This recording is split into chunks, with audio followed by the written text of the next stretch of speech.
सह्याद्रीच्या कुशीतला असा हा घाट, जिथून माघारी वळून बघायला वाघाचं काळीज लागतं. आणि याच घाटातून जाते एक कावड, तेल्याभूताची कावड. आणि या घाटाचं नाव आहे मुंगी घाट.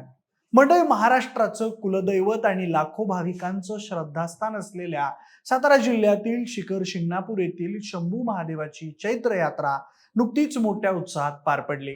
सह्याद्रीच्या उपरंगांमध्ये असलेल्या शिंगणापूरच्या डोंगर शिखरावर बसलेलं हे मंदिर केवळ धार्मिक श्रद्धेचं केंद्र नसून ते शौर्य आणि भक्तीच्या अद्भुत संगमाचं प्रतीक आहे.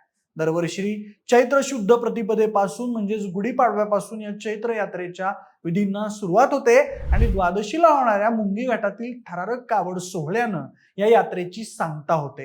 या यात्रेत सगळ्यात आकर्षणाचा आणि श्रद्धेचा भाग असतो तो म्हणजे सासवडची तेल्याभूत्याची मानाची कावड.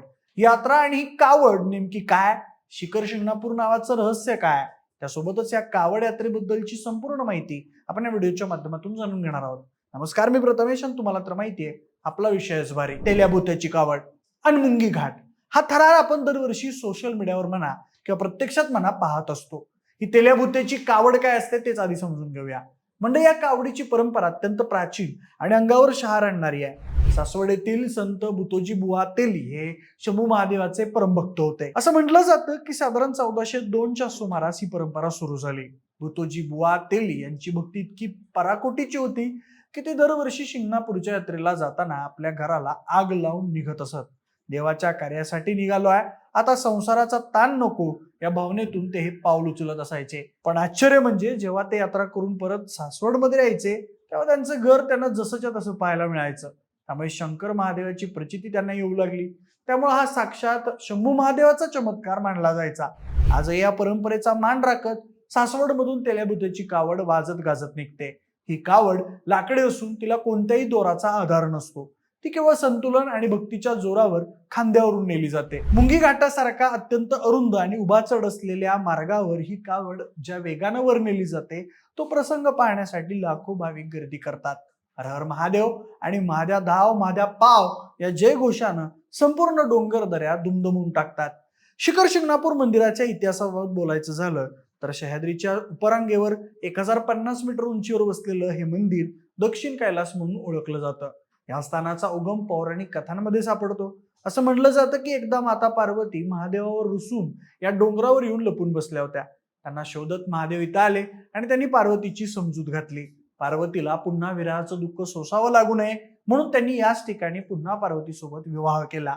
म्हणूनच या मंदिरात 2 शिवलिंग आहेत ज्यांना शिव आणि पार्वतीचं प्रतीक मानलं जातं.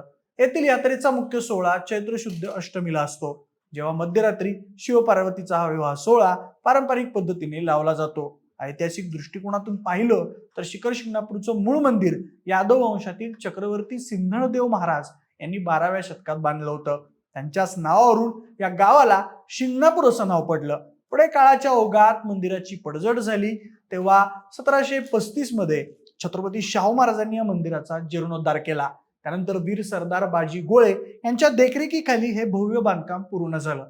हे मंदिर मराठा साम्राज्याच्या काळात अतिशय महत्वाचं मानलं जायचं. यात्रेच्या स्वरूपाबद्दल बोलायचं झालं तर गुढीपाडव्याला यात्रेची सुरुवात होते. चैत्र शुद्ध पंचमीच्या दिवशी शंभू महादेव आणि माता पार्वतीला हळद लावली जाते, जशी लग्नापूर्वी वधूवरांना लावली जाते. त्यानंतर चैत्र शुद्ध अष्टमीला रात्री 12 वाजता मोठ्या थाटामाटात देवाचा विवाह सोहळा पार पडतो. या विवाहाचे एक खास आकर्षण म्हणजे पागोटे बांधण्याचा कार्यक्रम असतो. सुमारे 550 फूट लांबीचं हे पागोटे विणलं जातं आणि विवाहाच्या वेळी या पागोट्याचं एक टोक महादेवाच्या मुख्य मंदिराच्या कळसाला तर दुसरं टोक अमृतेश्वराच्या मंदिराच्या कळसाला बांधलं जातं. हा सोहळा पाहण्यासाठी लाखो भाविक शिखर शिंगणापूरच्या डोंगरावर गर्दी करतात. या यात्रेतील सगळ्यात थरारक आणि भक्तीने ओतप्रोत भरलेला भाग म्हणजे कावड सोहळा. म्हणजे महाराष्ट्राच्या कानाकोपऱ्यातून विविध गावांच्या कावडी महादेवाच्या दर्शनाला आणि जलाभिषेकासाठी येतात. या सगळ्या कावडींमध्ये सासवड परिसरातील संत तेल्याभूत्याची कावड ही सगळ्यात मानाची आणि पहिली कावड मानली जाते. संत तेल्याभूतोजी हे स्वतःचं घर जाळून महादेवाच्या दर्शनाला निघायचे.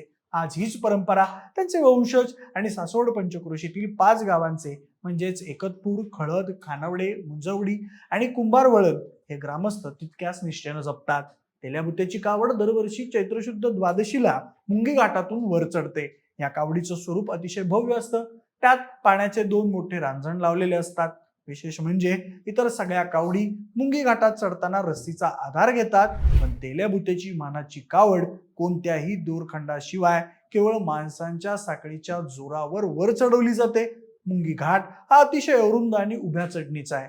तिथं हजारो शिवभक्त एकमेकांचे हात धरून साखळी तयार करतात आणि महाद्या धाव महाद्या पाव हर हर महादेवच्या जयघोषात ही अवजड कावड वाऱ्याच्या वेगानं वर नेतात. हा भक्ती आणि साहसाचा सोहळा पाहण्यासारखा असतो. गावकऱ्यांचा सहभाग या यात्रेत अत्यंत महत्वाचा असतो. डोंगराच्या पायथ्याशी उमाबंद नावाचं ठिकाण आहे, जिथं प्रत्येक गावाला स्वतःचं एक झाड नेमून दिलेलं आहे. यात्रेसाठी येणारे भाविक आणि ग्रामस्थ आपापल्या गावाच्या झाडाखाली मुक्काम करतात आणि तिथंच जेवण बनवून यात्रेचा आनंद लुटतात. यात्रेच्या निमित्तानं संपूर्ण गाव एकत्र येतं. मुंगी घाटात कावड चढवताना सासवड परिसरातील तरुण रक्ताचं पाणी करून भक्तीच्या बळावर तो कडा पार करतात. यात्रेच्या सांगता सोहळ्यात तेल्याभुत्याच्या कावडीनं महादेवाला जलाभिषेक केल्यानंतर आणि मानाचे पागोटे चढवल्यानंतर यात्रेची सांगता होते. या वर्षीची यात्रा पाहता गावकऱ्यांनी यावर्षी एका नव्या जोमानं यात्रेचं स्वागत केलं. दरवर्षीप्रमाणे यंदाही शिंगणापूर गावाने पाहुण्यांच्या स्वागतासाठी आणि भाविकांच्या सोयीसाठी ठिकठिकाणी अन्नछत्र आणि पिण्याच्या पाण्याची व्यवस्था केलेली होती. विशेष म्हणजे यावर्षी स्वच्छतेवर अधिक भर देण्यात आला होता.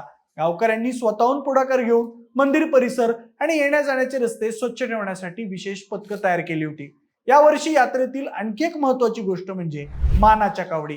विविध गावांहून आलेल्या उंच कावड्या हे या यात्रेचं वैभव आहे. या कावड्या नाचवतानाचा उत्साह आणि त्यासोबत वाजणारी ढोल ताशांची पथकं यांनी वातावरणात एक वेगळीच ऊर्जा भरली होती. यावर्षीच्या यात्रेत स्थानिक प्रशासनानेही चोख बंदोबस्त ठेवला होता. वाढती गर्दी लक्षात घेऊन वाहतूक कोंडी टाळण्यासाठी वाहनतळाचं नियोजन करण्यात आलं होतं, ज्यामुळे भाविकांना पायी चालत जाताना फारसा त्रास झाला नाही. तसेच यात्रेच्या मुख्य दिवशी म्हणजेच चैत्र पौर्णिमेला जेव्हा शंभू महादेव आणि पार्वती यांचा विवाह सोहळा पार पडला, तेव्हा गुलालात माखलेले भाविक हे भक्तीत संपूर्ण हरपून गेले होते. या धार्मिक विधीसाठी गावकऱ्यांनी संपूर्ण मंदिर फुलांनी सजवलेलं होतं. गुलालाची उधळण इतकी होती की अवघं शिखर शिंगणापूर गुलाबी रंगात न्हाऊन निघालेलं होतं.